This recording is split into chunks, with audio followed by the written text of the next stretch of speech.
This is basically what I see playing out, one of two things.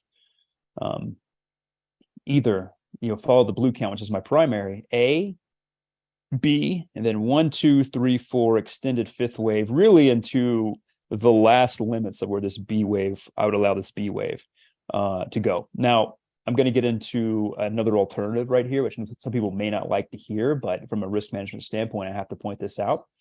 But if we kind of go over this level right here, I said 4,500, and this is really the range. This is the top of that range right here. This 45.21 is the absolute extreme that I would allow this B wave to go. And so if we break above here, this blue count is off the table.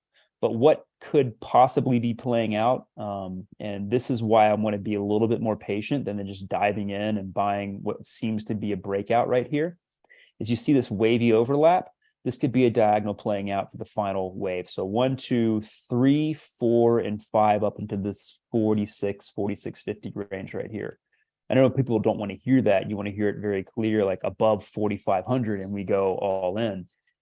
Markets don't work that way. They're very fluid, they're very dynamic, and we're trying to manage risk based off of all probabilities being flushed out. And the way that this overlap is kind of played out, there could be a potential where we get a drop and then one more high up into that 46.5. And before getting rid of this whole B wave scenario completely and getting on board with this push to minimum 5,000 on the S&P 500. But let's say that happens. Our game plan would be this. We would only be in the third wave of the larger third wave. And usually the fifth wave in a third wave is extended. It's like the biggest push within the third wave. So our game plan would be, if we break out above here, we'd probably top somewhere in this range. And if we get a three-wave pullback, it'd be probably back into where this gap is.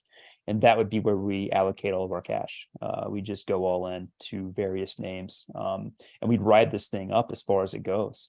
And the way that we play this is how I would not recommend, but how we're playing this right now, is we're not even thinking about shorting or really taking gains until one of two things happens. We hit the upper range of our target with the stocks we've outlined, or the broad market breaks minimum minor support. And this is minor support, 44.70. Above 44.70, there is no reason to take gains or short this thing. No reason. Below there, sure, you can start thinking about it. And if this is the critical support rise right now, 42.50, and as we go up, it will be raised as well. So that's kind of how we're playing this thing.